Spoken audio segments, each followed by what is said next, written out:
the biggest thing that I've learned through like not only growing my real estate company, but growing REISift is the less complication in between the process, the more that you add in between the core components of the business, which in real estate is generating leads, making offers, and then the closing of the transaction. There's really only 3 components to it.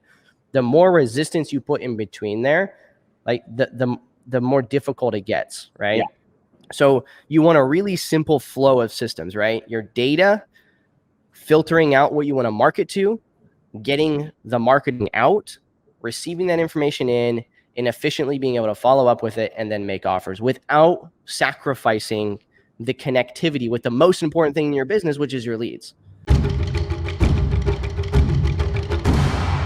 All right, what's going on, everybody? Welcome again to the Real Estate Dojo. Today we have a really awesome individual out of Utah, coming from California, not too far long ago. Really interesting story, awesome mindset already. We spoke to him a little bit before I started recording here. I'm looking forward to dig into it with him. His name's Jeremy Davis, and as always, just remember this podcast is all about giving quick, actionable advice, things that you can implement in the next 30 days to get the highest yield, increase those net profits, generate more leads from prospects, and turn more leads into revenue. Leads to contract is it is what it is, right? But we really don't care about how many contracts we get if we don't get money in our bank account. So build up that pipeline of healthy leads so that more of them end up converting into revenue, right? So again, I'm just going to mention it. It's called Real Estate Dojo. An acronym is RED because of the red line on the P&L that we want to get rid of. So let's go ahead and bring Jeremy in here real quick. Jeremy, dude, I really appreciate you hopping on. The vulnerability to be on this when you're talking about your systems, talking about not making money, talking about making money, talking about being negative, all these different things that people talk about is something that all the gurus and nobody else will ever admit, right? So it's full transparency. So I appreciate that, brother. Yeah, man, absolutely. Pleasure to be here. Thanks. Yeah, 100%. And I think you are the 5th episode right now. We haven't officially released the dojo, by the way. We're racking up episodes and then releasing all at once. So it's kind of cool because each person so far has been such a different background. And with that, I would love everybody to hear a little bit about your background, kind of what you did. I know you're in partner with your wife right now, if I'm not mistaken. Give us the whole story, kind of what you did, where you're at, and what's been going on for the last 6 months, year. Yeah, absolutely. All right, so COVID was a major changer for a lot of people, obviously. The background I came from, my previous career, I was working in Beverly Hills in Los Angeles, and I was a sommelier.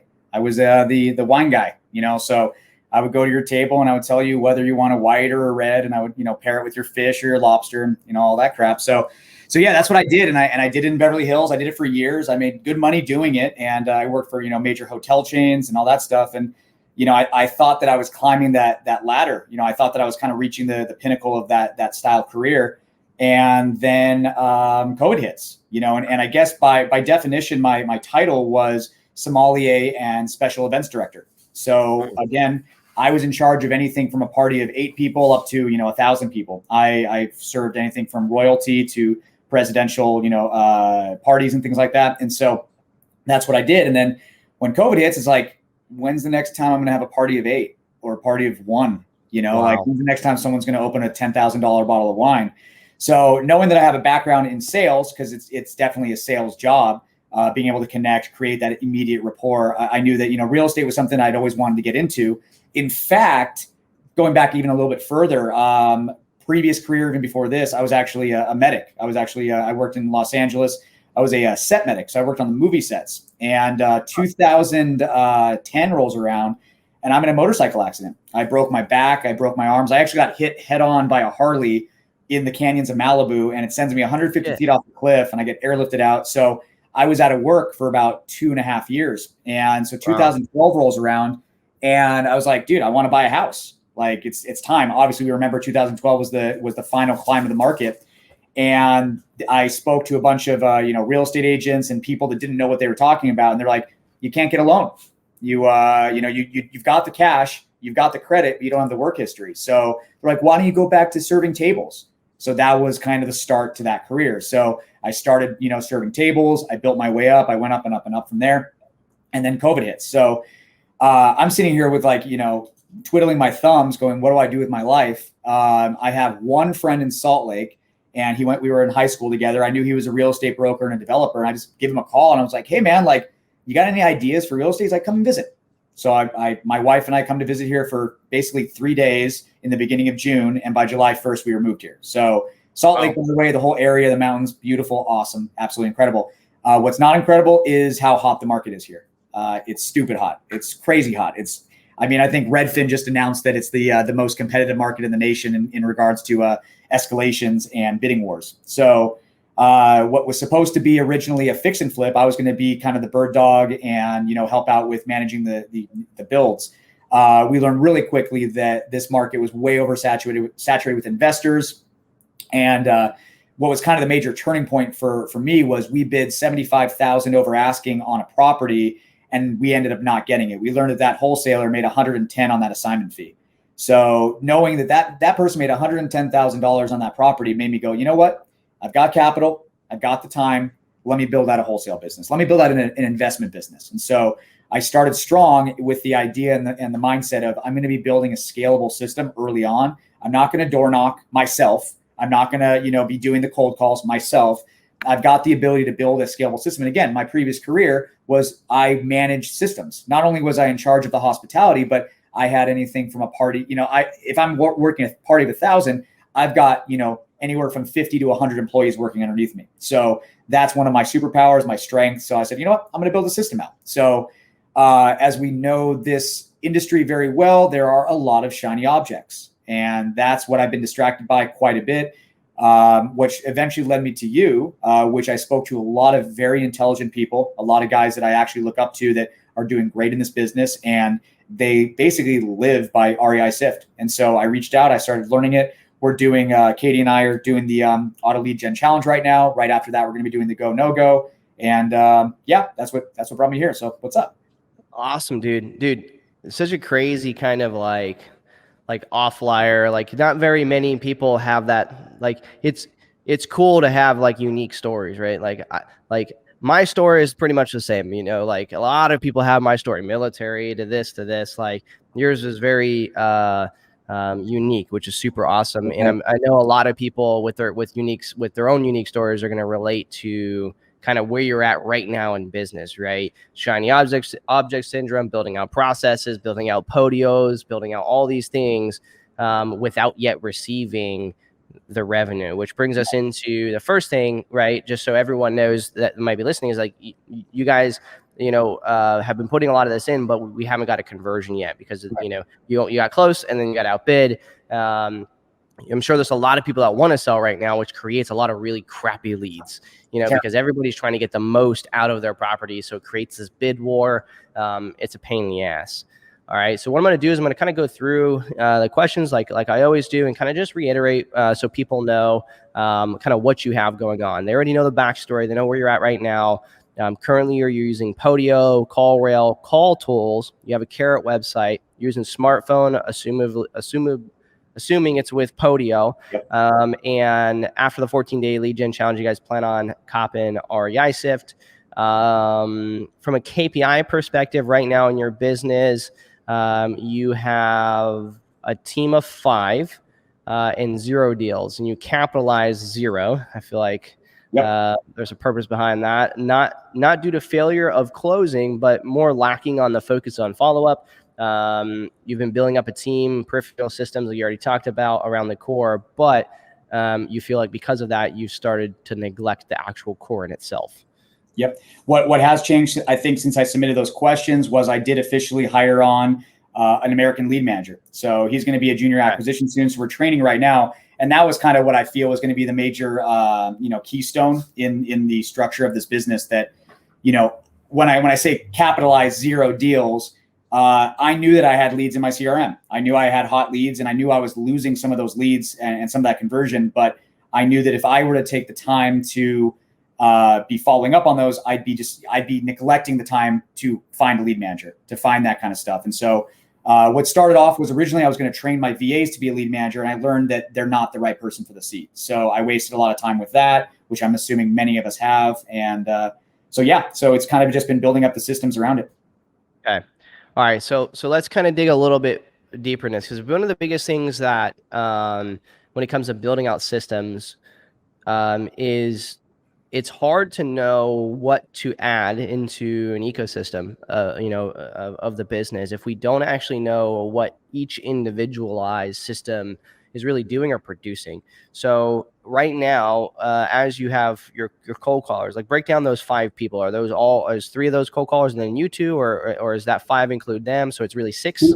Two cold callers.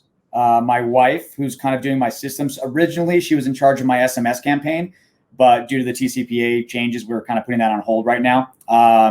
Then I've got my lead manager, and then I've got technically speaking, CSM and like a systems VA, and someone's in charge of my 2 VAs, my 2 cold callers. So they help me out with my systems and whatnot. They've actually never used REISift, so I'm like, all right, you're going to learn. Yeah. Are you? So what are you? What is your role specifically then?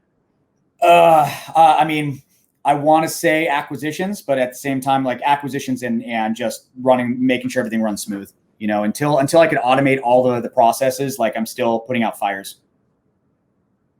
Fires for what specifically? Like if a system's not, for example, Podio, I learned quickly that I was missing phone calls that were incoming. Things like that. Like, and then I'm distracted for 2 days because I'm trying to fix that process, things like that. So, putting out fires. Like I realize now, I haven't even built out my drip campaigns in Podio. So now I'm working with someone to build out the drip campaigns and actually use Podio. I'm gonna stop you there for a second. Don't do that. Don't do. I know that sounds. I know. Yeah, I know it sounds.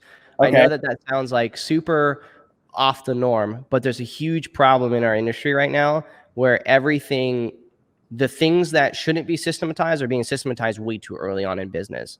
Okay. Right. And the reason why is because your lead manager, if you systematize the business, if you think about it from the numbers, that's why the numbers in each individual are so important. If you have 2 to 3 leads coming in a day, or even 5 leads a day, coming in just from your callers, right? Your lead manager is going to call those other 5. The next thing that they're going to do is they're going to, do what if everything's on automated follow-up? So only a very few amount of of leads really should enter into that follow-up sequence. Everybody else should be being followed. If they're picking up the phone talking to you, then you should be talking to them, right? Your lead manager, that whole lead management process, people give it away to technology way too early, when it only takes 3 seconds to make a phone call, and that 3 seconds to do an actual phone call or send an actual SMS is going to be the difference between you having to bid up 75,000 versus somebody else, right? Because everybody's doing the systems automation on like Podio side, and it's just not needed, especially really early on. It's something that you add in once you need it, and you'll spend a bunch of money automating it. You'll build out all these templates. And then what will end up happening is you really have no idea what the fuck's happening to your leads because everything's happening automatically. And we don't want that. We want to keep a bead on it, and we want someone to own them. So if you're hiring a lead manager, their job out of the 200, I think you said you have right now in your system, is to know what's going on with every fucking 200. If, week by week, they're following up with maybe 15 of them at a time. My cold caller, my lead manager, sends me a report every single day. How many people got added to DNC? How many people weren't interested? How many people were sent to make an offer to? I get the report daily, right? She does 30 to 50 calls a day, depending on what type of leads they are, right? If I have 200, that's 2 days. That's like 2 or 3 days of work, 4 days of work, right? They have to have something to do, right? And maintaining the leads is a core component of that. So to be very, very careful on that. So that would be my very first thing out of this is don't do that.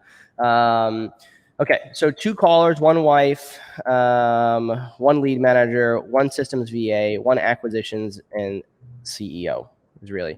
Now, so would you consider, because the thing that I'm seeing right now is I'm seeing a CEO, but I'm seeing a COO, right? So is your wife is handling some of the marketing side. Is she really considered the COO then for the systems and integrations, or are you the COO? Or like, because there's multiple things going on right there. So she was more of, in the beginning when she was doing SMS, it allowed me to, remove my focus from that campaign completely, which was huge for me. When she took that over, that gave me such a boost in energy to actually focus on more things. That was a massive point in the scaling of the business, getting things done. Now that, what I would say for her is, she's focused with your teachings right now. So she's learning about that. That's her focus. What our ideal goal is for her will to be basically managing the campaigns, running the numbers, being more in charge of the KPIs. I'm more of the visionary role. Even though I do have high integrator in me, I still, I can understand the integrator side of things, but I definitely don't want to focus on that on a day-to-day. And then for me, right now, I guess it's CEO position and acquisitions, but I feel like I'm failing both. I'm not doing one correctly. Well, right. I mean, when you have a business that, and take it as you will, but like when you have a business that's not actually a business yet, there's really, what are you being a CEO of? Right. Right. So really what you need to be right now is you need to be in acquisitions, right? Getting rid of the lead management role is okay. If, at the point you got enough to follow up on, that lead manager has enough to churn through and to try and produce opportunity from, as long as there's enough leads coming inbound to where, like, what you should be doing pretty much most of the day. I mean, like if you're not generating 2 to 5 offers a day, right, then there's a problem, because we need, like, that's the only way we're going to make money. Right now, we spoke about this before, is that you have, you have some disposable income to kind of build this up and do it. But what we don't want to do is just waste money, because the longer it takes for us to get out of the red, the worse. Like, we want to get to the point where we got that 30,000 in our business banking account, so we can start making strategic and decisions off of that money. So what I'm putting on here is that you have 2 callers. We're going to talk about them in a second. Right. You have a CMO and a COO, which is your wife. I'm sorry, what's your wife's name again? Katie. Okay. So Katie is the CMO and COO. All right. We have a lead manager, which is who again? His name's Ryan. We have Ryan as a lead manager, and we have a systems VA. I'm going to change, the S is systems VA, but what I'm going to put them as is an admin VA. And they're responsible for essentially, a CMO assistant is a good way to put them. Like, they're an admin piece to do things like cleaning data. Mm-hmm. They're doing things like pulling lists from the county. They're doing things like getting your cold callers KPIs and updating it for the CMO. They're doing things like you get a property under contract, and now you got to schedule out all the campaigns on your Carrot website and post on Craigslist posts and Facebook posts. They're doing all that administrative stuff. And then the CMO is going in there, your dispositions, which is another thing Katie could really kind of function as, is they're going to go verify all that admin task, and they're going to say, green light, go, boom. Because Katie can be working on other things that isn't a $3 an hour task. And I strongly believe that person can really efficiently be Filipino VA, wherever, right? Wherever a non-US based assistant. Okay. And then you being the AQS and CEO, really what your responsibility is as a CEO right now in your company is to make sure you're not wasting money. Right. And as an acquisitions, it's, to produce revenue. Really, the two core components of a CEO to begin with is the increased net profits and growth, right? Which is expansion. And really that's where you're at right now, but we don't have the revenue for the expansion piece. And what's happening is you're going to continue to expand without getting the revenue, which is why I'm glad you're in the ALGC, because we kind of mitigate some of that waste spend, especially since we have callers. Here's one of the downfalls though. The biggest downfalls you guys have from a product perspective in this kind of setup right now is that you're on, and I already told you before we started, I love the founder and I love smartphone as a product. But that combination with Podio right now, when you're also cold calling through call tools, is a huge wasteful spend. Okay. That in itself is you're going to lose a ton of insight, because Podio in itself integrating with smartphone just to call through to do follow-up, when you also have call rail, there's some money going out the window there. So what I would recommend doing instead is I would get rid of, you're not going to essentially before you say this, I was actually first wanting to get rid of call rail. The reason being is I think that that's more of a waste. Like when I originally started, I was like, I could track all my KPIs. I'm going to do bandit signs and I'm going to do door hangers. And now I realize I don't use any of those numbers. So that was going to be my first expense that I was going to cut out. If you have any disagreements, I'd love to hear it. Yeah, no. So smartphone or call rail rather, it's an expense you don't need, right? Okay. So I would get rid of call rail at this very moment, because you're not doing enough with it. Smartphone as a single dialer, if you can use it for having your own personal phone numbers and stuff and calling outbound and inbound, fantastic. You can use it. I prefer Kixie or AirCall because it integrates with a lot more, and you can still do the same thing. And since you have call tools, right? I would use call tools for your tracking numbers for things like if you're going to send direct mail, just use a call tools number for now, and it can come into that. That way, your callers, right, can then answer it real time. And depending on how you're doing things, unless you're going to have your lead manager on air call as well or smartphone, they can answer those live. They should be answering most of that live, which we're going to get into that marketing cycle in a minute. But either way, for me, the things that I would nix out of your systems, just because they're repetitive, is CallRail, Podio, and smartphone. Okay. Like I would straight up get rid of those because you already have to do and grow the business to scale. You have call tools, right, which can churn through numbers. In call tools, you can create lists, right? One of those lists can be current leads. In the morning, your lead manager gets up, they select all your leads, which would be an REISift, select your leads, you send it to call tools, they call through it, they follow up, they update, the records inside of call tools, send it to REISift, and boom, you've just done lead management. Okay. If it becomes a ready for an offer, right? Then you just assign it to you in REISift, and boom, now and you can go ahead and make an offer. Simplicity.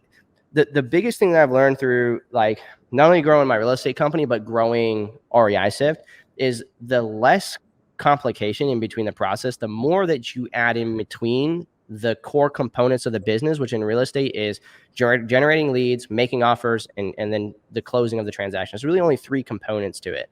The more resistance you put in between there, like the more difficult it gets, right? Yeah. So you want a really simple flow of systems, right? Your data, filtering out what you want to market to, getting the marketing out, receiving that information in, and efficiently being able to follow up with it and then make offers without sacrificing the connectivity with the most important thing in your business, which is your leads, right? So that would be my biggest recommendations product wise is those. And again, maybe you can use smartphone instead of Kixie or AirCall. We are trying to work with them to do an integration with REISift and smartphone, but the way smartphone pushes the Podio and the way that whole thing works, it's very difficult. And I hate to say that. I know he's working on a lot of different things, new releases and stuff, but it's difficult. Call tool side, I'm okay with call tools. My biggest thing on the call tool side is making sure that we're calling the right people and we're properly going through those flows. I don't have too much advice on that right now because I know you guys are going through ALGC and you're going to be going through the go no go. All I can recommend there is when it comes to your data, right, you're going to be focusing more central, like singular, and then expanding out. Okay, so which leads me to my next question, your callers. Okay. Mm-hmm. Give me like an idea of like what's going on with these callers. Are you sending 10,000, phone numbers a week, or are you like, how is this working with them? So, all right. First, one thing that highly distracted me in the beginning from acquisitions was I realized that not only being in the Salt Lake market, but also having my cold callers not trying to find those pain points. They were just anybody who wants an offer. Cash offer, cash offer, cash offer. So that's one thing. That's the reason I stepped away from acquisitions for a while, because I realized all my leads were garbage. There was no motivation whatsoever. And so what I started doing there was in my first list I pulled. Yeah, I mean, you'll get it. High equity. That was the first one I ever pulled, thinking like, oh, this is the way to go.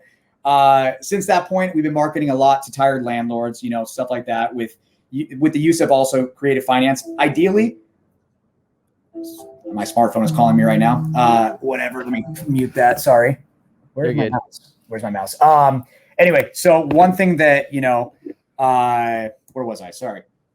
Yeah. So it's super utilizing creative finance. Yep. That's right. So with the use of creative finance, I did learn that, speaking to tired landlords did offer me an opportunity to find seller finances and subject twos and stuff like that. So I liked that. But again, when I'm speaking to these intelligent people and they're like, dude, those pain points, man, like stack them. And it's, call them, text them, and then mail them, like that kind of thing. So, Yeah, my cold callers have gotten better. We did a major focus on empathy and finding those pain points and stuff like that. So now my leads that are coming in are actually real leads. These people actually do want to sell. So that's at least a positive note. But yeah, did I answer that question kind of? Yeah. So here's my recommendation on I know like so there's a difference between a lead and motivation. Right. Right. A lead is in fact someone who wants to sell. Anybody who wants to sell should go into your system. They should be a lead. If they're cold, hot, or warm, right, is a whole nother ballgame. But the thing is like they still were interested in an offer. Anybody who's interested in an offer, they should be getting an offer. Doesn't mean they're going to accept it, right? Yeah. But the biggest thing that I think, that I know people make mistakes on is what they don't actually know why we're generating leads. Right? Why do we even give a shit if they want to sell or not want to sell? And the real truth to that is not anything to deal with that they do or don't want to sell right now or not. What we're really doing in marketing is getting the information. We're in the business of figuring out, is that the owner of that property or not? That's our true business model on the marketing side, right? If they say, yes, I am the owner, that means that if we get as many yeses as possible, I am the owner in a given month or week or year, that means that every year that we're marketing, we now get to save on marketing costs because we're archiving that information, right? It doesn't matter if they want to sell right now or not sell right now. But if they said they're interested in an offer, great, fantastic. I would love to continue to follow up with you because our job as a real estate professional is not to make a sub 2 offer. It's not to, make a cash offer. It's none of that shit. What it is to receive revenue from a transaction. That's our goal. Right? For any transaction that happens in a given market that we're in, where's our fingers in the pie, right? Well, how are we going to receive financial gain from knowing the fact that this person's interested in selling? Now, and there's a lot of ways, and this kind of grows over time. This is why like the 3V motivated seller framework has value, fixation, viability. The more you increase in viability, right? You're in the sub 2, community. So you're gaining a lot of viability in the creative finance world. But do we have an agent on our team? Do we have an agent that we know? A builder, guys doing flips. You have a lot of connections, but how do we increase to where I don't care if they want to sell right now for 50% off or 70% off. If they are willing to sell in the next 30, 60, 90 days, I have the solution. And now the only way that you're going to get to where they sell to you specifically is the one that kills it always is, well, I got a friend who's an agent. That one's the worst, right? But that's okay because it might get listed and then the friend that's an agent, right, is listing it way too high because it's a hot market and it doesn't actually end up selling. And now their credibility is gone. And now you can come in and like, well, here's the reason it didn't sell, right? Yeah. But if you're not tracking that lead who wanted to sell then became listed and now it's failed. So there's a hot prospect that we worked last year on and now it's here again. Right? Because we're working for the 5 years from now, not really right now, because we're not going to make money instantly today anyway. So it's really about building those processes and systems. But initially, we just need the money, right? We want money right now because that's what we grow and scale on to be able to be a 5-year, 10-year, 20-year company. So it's my belief that no matter what, if they want to sell, it's a lead. You have a lead manager. They are going to be the ones to determine and be that resistance to pull out all that motivation, pull out all that information, the brother, the daughter, the sister's name, the rapport, and they're going to pass it over to you. And you should only be making offers, right? You're the one they talk to when they're ready for a creative structure or they're ready, for this. And you're going to be prepared because your lead manager is going to pull all that information out of them. So you're going to be like, okay, here's my 3 different offers. Here's my cash offer. I can take over your payments now, or, we can actually list the property for you too. Right. So you got to create that structure. That's the systems and processes that you should be working on right now foremost. Not so much the connectivity of all the tools and the stuff, because that's easy. We know we can generate leads. All we got to do is upload a bunch of fucking numbers and just call. Right. Yep. That's the simplest part. We complicate it greatly, though, when we try to do the interconnectivity portion of things. And it prolongs us for a long time, especially with all the shiny objects and all the companies that are coming out and feeding off of this vibe that's happening in the industry. They're just Googling the biggest, they're looking at trends on YouTube and Google. They search trends. They see, real estate wholesaling is the number one thing. I got 100 grand. I'm going to go build a real estate wholesaling fucking best software in the world. And we're going to build it. And then we're going to push it like crazy with marketing. And now here's another shiny object. Yep. So with that being said, that's my advice on that. Call Tools in itself is a great platform to call through stuff, but it's also a great platform, just like SMS, to just blow a bunch of money.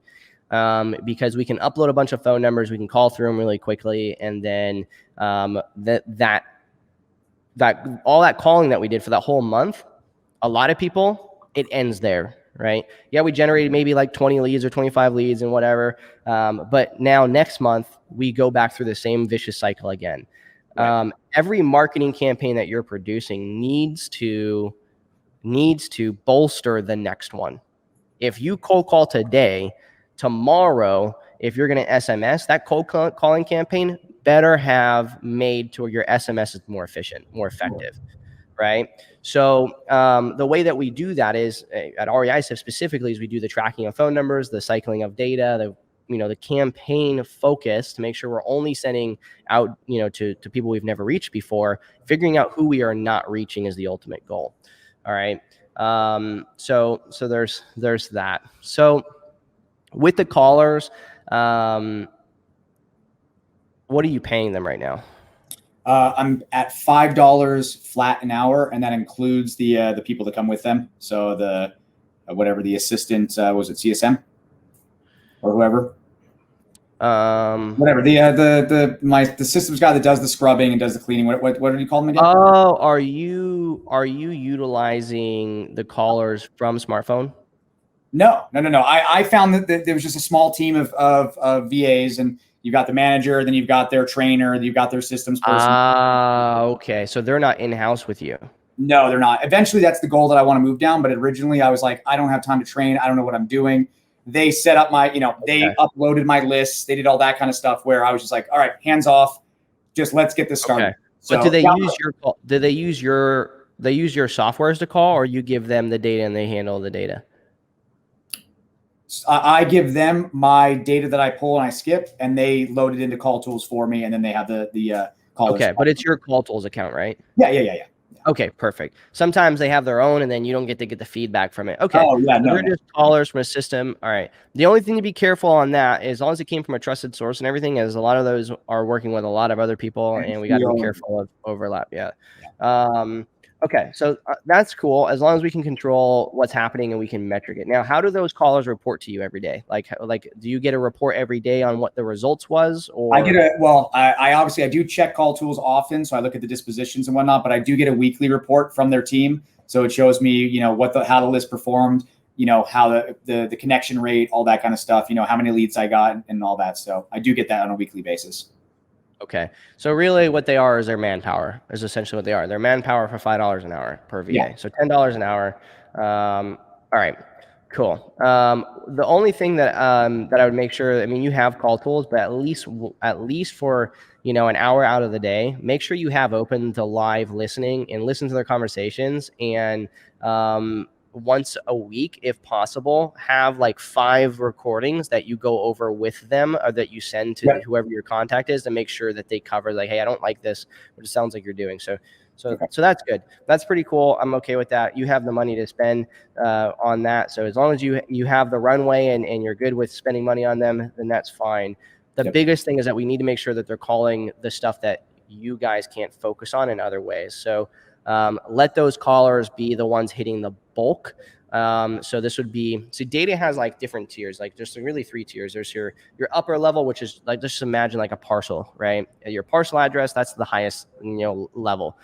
You can then dig deeper in that, like, okay, well now it just has high equity, right? And that's kind of like really the same thing. But then, so that's the highest tier. And then in the middle of that, you have like, okay, well, they have high equity and, something else going on. It's like the stacked, or it's only vacant, or maybe it's, just on tax delinquency. So it's those higher level, bulk amounts, right? We're talking, typically 3,000 or more prospects plus that'll be inside that kind of middle tier. Below that now, in that third lowest tier, you have the people who are vacant, that are out of state, that are going to tax auction in 3 months, right?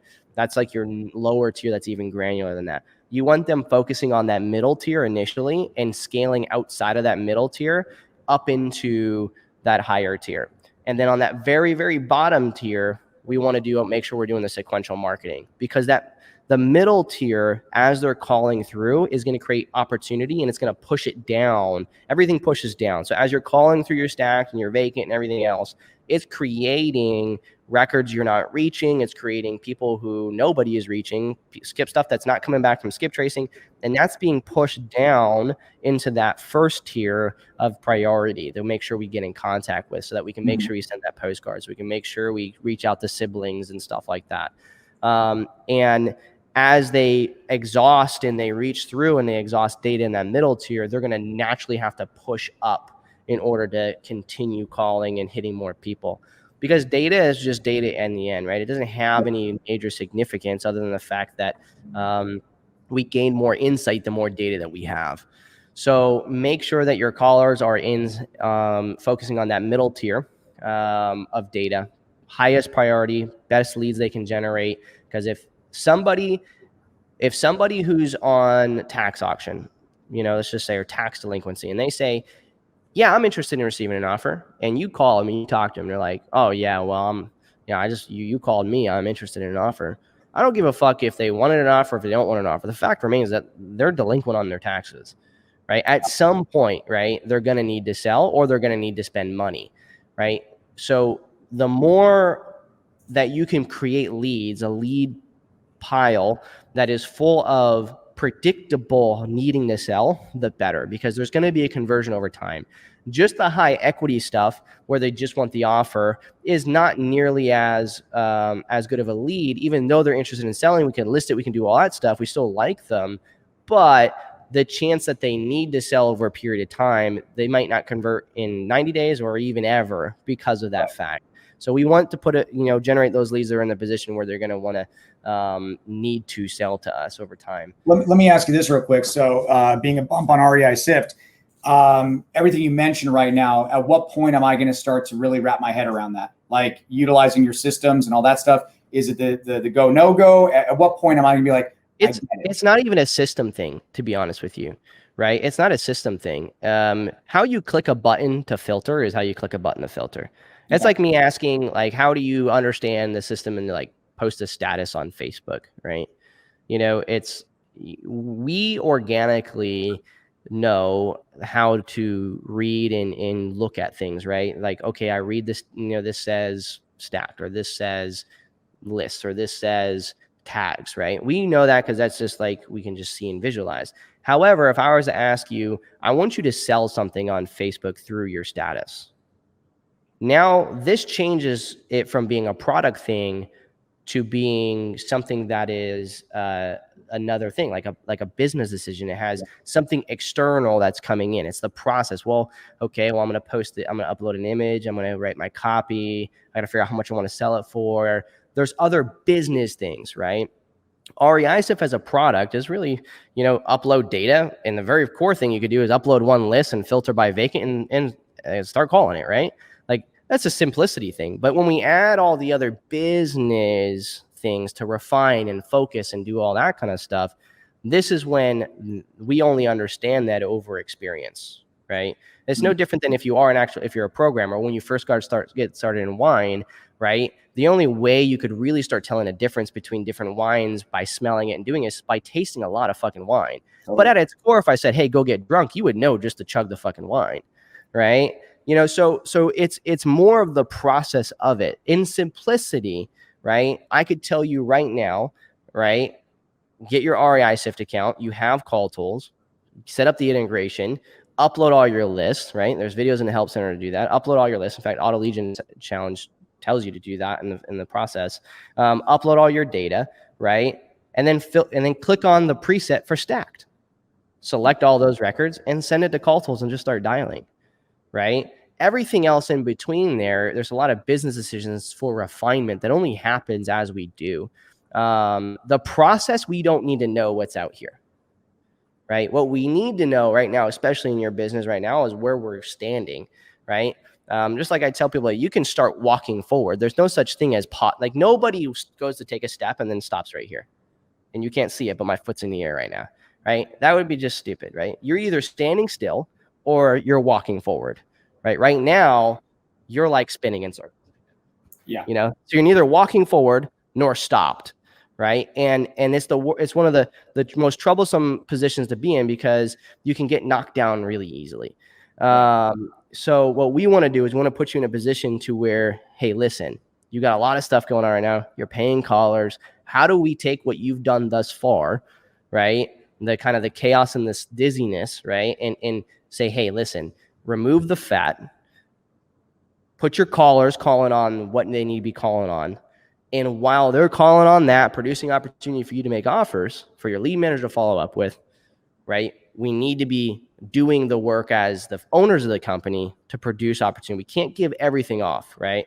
There's nothing in our business right now. There's nothing in your business right now that is to where you and Katie shouldn't be both on the phones.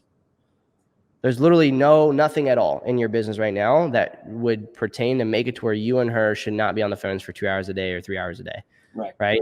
But we have callers we're paying for that instead, which inevitably automatically, because they're going to do 50% worse than us, is postponing to where we're going to receive that check. We don't say we don't set up the process because you guys do have money, but we want to be doing something. And if we don't want to be on the phones, meaning you and Katie, then what we have to do is we have to inject something else to create more inbound for us. So we need to be doing that lower level. Okay, let's just say, for example, we upload a bunch of data. We find our stacked and our vacants, the two buckets. We get one caller on one caller on the other. Boom, done. Right? There's some KPIs in between there we need to track, but you guys will learn that. They're calling. Next layer below that, cool. Where's the people who are tax delinquent and out of state, right? I'm going to go ahead and start sending them direct mail, right? Because I'm creating now to where I'm getting my inbound, I'm doing my outbound. And now what you and Katie are going to be focusing on is like, okay, is everything going smoothly? Okay, the calling's happening. I'm getting my results. I can see how much we're spending. I can see how many calls we're getting. Okay, he followed up with his 15 people for the day on the lead management side. Also, he kicked over 2 to me to make an offer to. All right, cool. Now, how do we, after we've refined this very simple process of upload, filter, market, offer, how do we expand that out with the insight and the data that we have? But when you start adding everything else in there, it gets really chaotic. And we then, we say, okay, well, I don't have time. I don't want to be on a phone. I don't have the time because I'm doing all this other stuff. Well, the best thing about direct mail is it's the door knocker that you don't have to knock. Right. So we want to produce an inbound opportunity. You have Carrot, right? I do a few $100,000 a year off of just using Carrot. I don't do shit. I spend 15 grand a year off of Facebook ads. Really simple. What I forgot to mention to you before is that when I first started this, like I said, I had disposable capital. I decided I'm going to hire an SEO firm as well. So that's bleeding money like crazy, but I know that's the long play, and I know that. Yeah, it is, but I've never hired an SEO person, and I'm on rank 1 on Google. So what's more important is. What market are you in, by the way? I'm in Florida. Okay. So what you want to do is. You're on the Content Pro plan, I'm sure, with Carrot, I'm assuming. The advanced one. Is that the top one? Probably, maybe now. All you got to do is make sure you have somebody. You guys have an admin VA, right? So have that admin VA make a task where they're going in there and they're scheduling out to where articles are posting every day, right? You get Carrot's citation plan. And when I first started out, with my Carrot site, we did over 250 citations across a bunch of fucking places, all across my market. Every fucking Zillow location, every yellow pages, white pages, everything. We citation the hell out of everything. For someone to take me out on my SEO, they'd have to do a lot of work, but we're consistent with it. SEO is one of those things that you be consistent over time. Your admin VA can do all that for us. If you're under contract with your SEO person, then you're going to have to deal with it. If you're not, yep, it's almost done. We're 5 months into 6 months. So Perfect. Yeah. And what they've done wouldn't necessarily be effortless, but if you haven't got a deal from it yet, and then you only focused on that and you didn't do anything, any outreach, then that's the problem. See, a lot of people, they start carrot sites and stuff, and the effort they put in isn't wasted, but they don't do any like posting on Craigslist, posting on Facebook, anything that's going to create the person and convert them to go to your website, because it takes a long time for the SEO stuff to take a hit. They don't do anything otherwise. So that investment is red automatically. Yeah.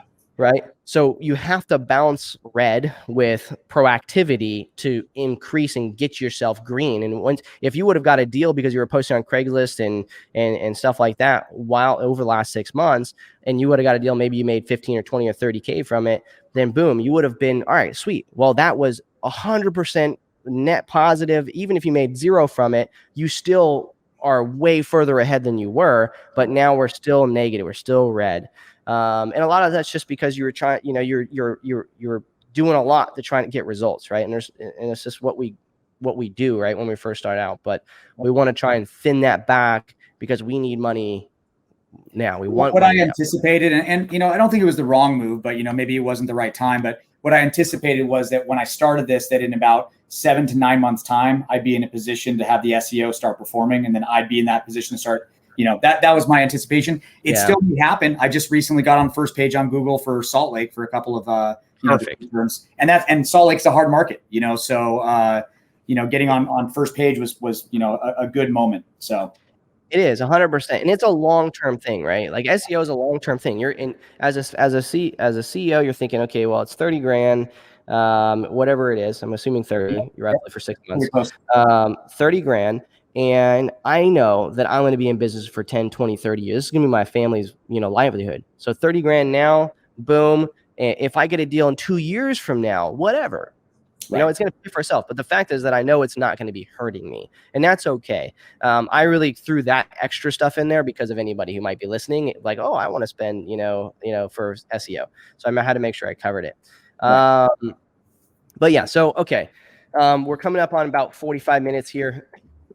Excuse me. So I want to kind of bring things back together. Okay. You guys have data. You guys have call tools. You guys are currently using Podio, which you can continue to use. I just don't believe in all the automation and everything else, all the other stuff that's attached, because you got a lead manager, make them own it, create some filters in Podio. I have people in REISift community that are doing, if not $1 million, multiple 6 figures off of the free Podio version. And many of those people are moving over to REISift 100% once we finish our task management here in 3 weeks. So just be careful on that. I know you've invested a lot of money in it. So that's really the thing that's a big kick in the balls, right? I'm totally down to ditch it. But the thing that actually terrifies me is focusing on building a new system. So as you say yourself, REISift's going to have, you're going to be building a CRM. I'm open to it. But when you're mentioning before, remember the system is a checklist. Right. The system is a flow. And what most people, the trap they get into with Podio and the system is like, I click on the seller lead, and here's like the block above, the block below, the block below, the block below. There's the next view. Here's the next view. Here's the next view. It's a fucking scam. It is not anything at all that will ever drive, really right now at this very moment, drive the needle forward and put revenue in your pocket.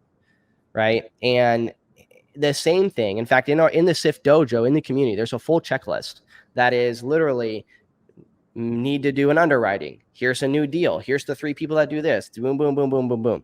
Google Drive, a folder, and that checklist is the only thing you need to actually make revenue. There is massive companies, Salesforce, HubSpot, REISift, right? Like that, which isn't on the same level of those two, just to make sure we say that, that literally their whole business is running off of Google Sheets.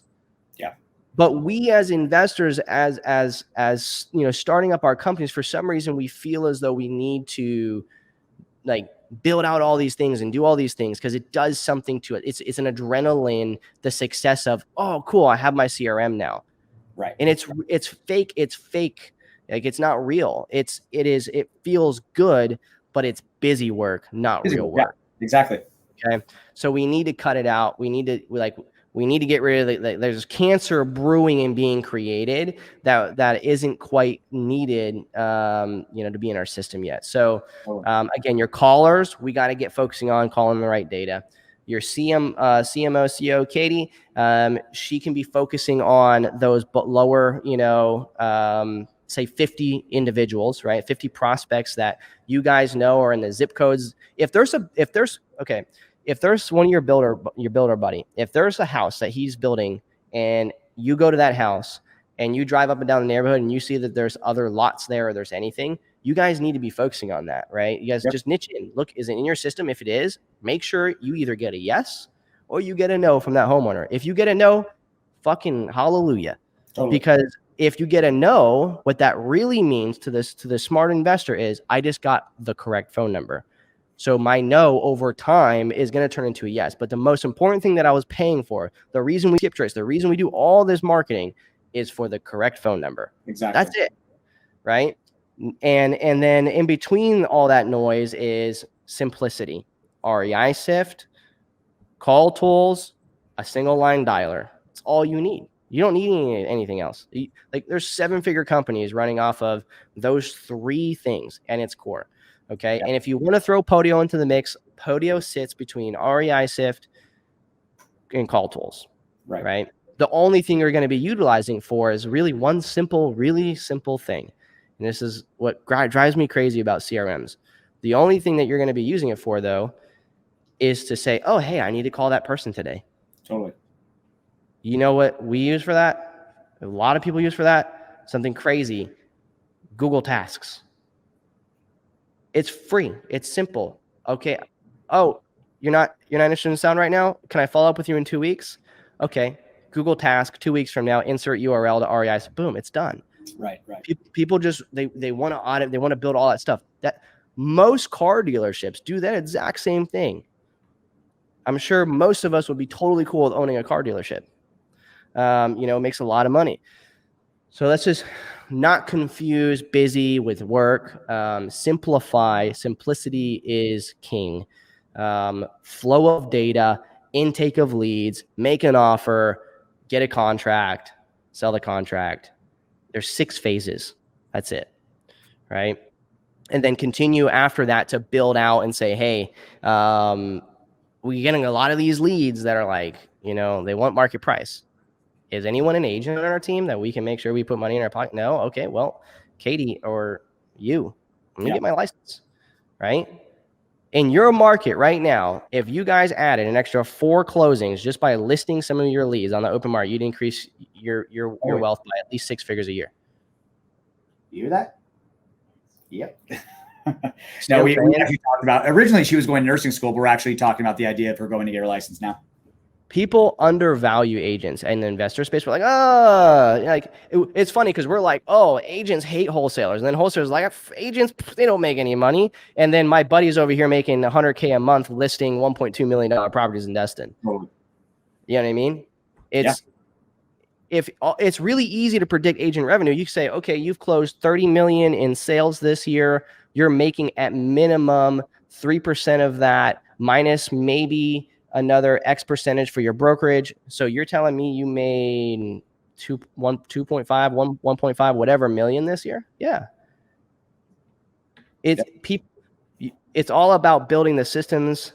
You don't have to always be the one listing it, but maybe you do the first 4, then you bring an agent underneath of you and so on. We got to build out and think long-term, but initially we just need money. Yep. Right. Cool. All right. So the next action items directly for literally in the next week, if not by the end of this week or by the end of this next couple months, is to sit down, mind map, draw it out, not long, like an hour, maybe tops, and say, okay, here's the tools, here's the flow. Make sure that flow is like, okay, I draw a square. This is what this is. This is what this is. In the ALGC, you're supposed to do that it's like your second weekend's homework. Your second weekend's homework is to build that flow map. All right. After you do that, just execute on it. Right. And then simplify. We got a lot of simple tools. We got maybe 5, but there's a lot of stuff underneath of those tools that's making a lot of complication. All right. Cool. Questions? Let me ask you one really noob question. So when you were talking about the integrations that Call Tools does with REISift and all that kind of stuff, that makes me tremble a little bit. Who do you go to and who do you recommend that can set that up? Like, how would you do that if you were brand new? So if it's a Call Tools integration and you're on version 1, you just message our support and we'll do it for you, Oh, okay. right? In the help center, there's even a video of how to do it yourself. In the SIFT Dojo is literally step by step, copy and paste. If you're on version 2, their Call Tools support needs to do that. Ricardo is who does all of that I'm aware of. Okay. There might be some other people over there, but Ricardo is the one who is setting people up, he uses the same thing that we do, that we give you guys, and he just takes it and he just sets it up on there in version 2. Gotcha. Real simple. Other questions. So I know that a lot of the guys that use REISift, they also have deep prospecting that they do, that you're going to, obviously I'm going to learn more about that, but also they actually have VAs that do that and that, scrape the web every single day for new foreclosures and stuff like that. Am I at that point? Should I even be focusing on that right away? Like, okay. No, you should be focusing on a core data set of 3 different types of vexations, and then increase it in. It doesn't mean you don't go get the other data, like pull it from Propstream or whatever else. Just intake the data, but like after you intake, let's say you intake 300,000 records, right? You're really only going to be needing to focus on maybe 10,000 of those, right? Like it's not a lot. Like a lot of people, and especially in really hot markets, like they're like, oh, well, it's just, they're so hot that I need so much data. I need to churn through. I'm like, well, how much, like, do you realize that's what they're doing? You know how much they're leaving behind?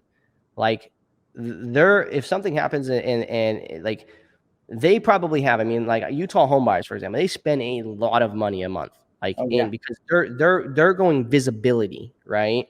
And that's fine, right? But they didn't start there. People see where they're at now and they think that, I just need to start by spending all this money. Like, now you got to, like, they grew up, they got a budget, they reinvested that money back in. It was methodical. That's why they're still in business, however they're as big as they are.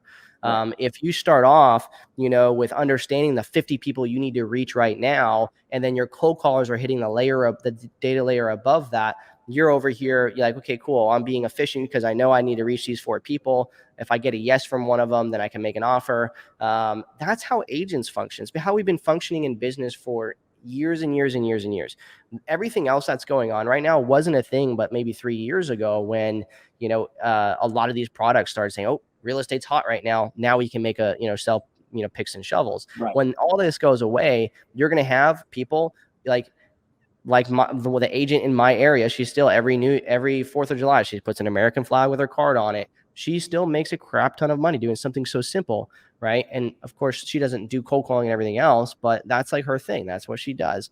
You build and you slowly add on these core components to your business, but you only do them as they become measurable and impactful, while at the same time building out that brand, building out people knowing you, going to the meetups and all the other things. They're just part of like building a company, but in its core, to get money right now, we got to be a little bit aggressive on getting to the people who we're not reaching. So sending a little bit of direct mail, getting that inbound coming in from that, right? Meanwhile, while that direct mail is going out, we're kind of dialing those 50, 100, 200, whatever records a week, right? To try and get a hold of those people. And then the layer above that, we're going to be utilizing the manpower that we can afford with these cold callers to churn through the data, kick up some more opportunities so our lead manager can kind of call them. But really all we care about from those lead managers is the fact that we're watching on who they're, or not the lead manager, but the callers, on who they're not reaching month over month, so that those can trickle down to put it into the next cycle. Got it. I got one last quick question for you. If you were talking to someone who had no records pulled yet, the reason I say this is majority of my records, I've got somewhere around like 80,000, majority of that being tired landlords, non-owner occupied, and then it trickles into vacant, pre-foreclosure, all the outdated stuff that probably doesn't even work anymore. With that being the case, I got 50,000 records to pull this month. So if I were to pull that, what would you do? Yeah. for So REISift. my belief is, period, data wise, is I would just want all of my high equity. Like I just want, if you can go to your county and get every parcel information with the owner's information, data is data, right? The only thing that changes is it might sell, right? So I go to list source anytime I'm hopping into a new market, and I just in the auto lead gen challenge on the first weekend, you have to go through and watch those videos. In our help center, there's a Ninja level 1 certification. If you go to the help center and watch through those, or even on our YouTube channel, it's the same series, list source series, Propstream series. You just get all of the data in your market. It might cost you $1,500 now. You never got to buy it again. Right. You just get every parcel address, because the beautiful thing about it is every single month, then you're going to get new vacant records from those by it just sitting in REISift, by it just sitting there. Every month, 200, 300, 400 new vacant properties are going to pop up and like, cool, this needs to get added into our cycle. You could literally just focus on vacants and just do that alone, and you will get results, right? If you just simplify it down to that level. Right. So I would say I would just get all of my parcel data. I don't really care about the vexations. I don't care about any of that stuff. If you have 20% equity, 50% equity, free and clear, unknown equity, unknown sale date, there's the core equity based kind of list, right? We have all that. Maybe it's 160,000 records in Utah, in your main market. And if you need to niche down a little bit, then go the top 5 zip codes. Now we have that. Now all we have to do weekly, check from our county for our county data, maybe monthly, get that county data, maybe annually for me, for my tax delinquent data, because they only do it annually here, right? And we just intake that. Meanwhile, a lot of that information, a lot of that data you're getting is incomplete anyway. So week over week, month over month, you just take that incomplete, pushes it to clean. It pops up as needing to be marketed to, you market to it, and then it just continues that cycle. So very cool. Brand new person, I would normally say just go to REISift's YouTube channel, click on the lists series, and just literally do exactly what's in that series. Cool. I'll do. Yeah, man. Awesome. Yeah, I appreciate it, man. This has been eye-opening and invaluable. Huge. Yeah, I appreciate it, man. If anything else comes up, feel free to reach out. The next thing is that you guys are going to take action and implement, right? Simplify, get marketing to the right data. This should not be something that takes 2 weeks, 3 weeks. Like this should be like done, executed, fired in like the next 72 hours. Like a lot of people, they analyze it and they don't make decisions quick enough. They don't do things fast enough, and it drags on. And then we go a month from now, and now because we didn't do any deals, we didn't get anything in a month from now, and that means we're not getting paid in 4 months from now. Right. So we need to make actions quick. We need to get things rolling. And then in 60 days, 30, 60, or 90 days from now, like we got to get you back on here so everybody can hear the update. Totally. Of what's going on. All right. Super down. Yep. Awesome, dude. I appreciate it. Thank you so much, man. And for those that aren't watching on YouTube or whatever, they got like this really nice little setup in the background with their logo and everything.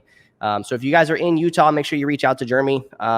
If you guys are interested in anything else he's got going on, dude, how do people find you guys and can network and do deals with you? Cash Quick Buyers, man. So you can go on Instagram, Cash Quick Buyers, Facebook / Cash Quick Buyers, or just go cashquickbuyers.com. You can find me there. Jeremy, Cash Quick Buyers. Yeah. Cash Quick Buyers, man. It rings really easily. I like it. I'm kind of jealous on the name. CQB, bro. CQB. Yeah. I appreciate it, man. Thank you again. Thanks everybody for watching or listening, depending on where you're at. If you're not subscribed on YouTube yet, make sure you go to REISift and subscribe to that channel. Make sure you check us out on iTunes. This is also on our website under podcasts. Thanks again for watching. And Jeremy, thanks again. Thanks, Katie, in the background over there, I'm sure. Appreciate it. And y'all be safe. And if you need anything from me, feel free to reach out, man. Awesome. Thanks again. All right, later, bro.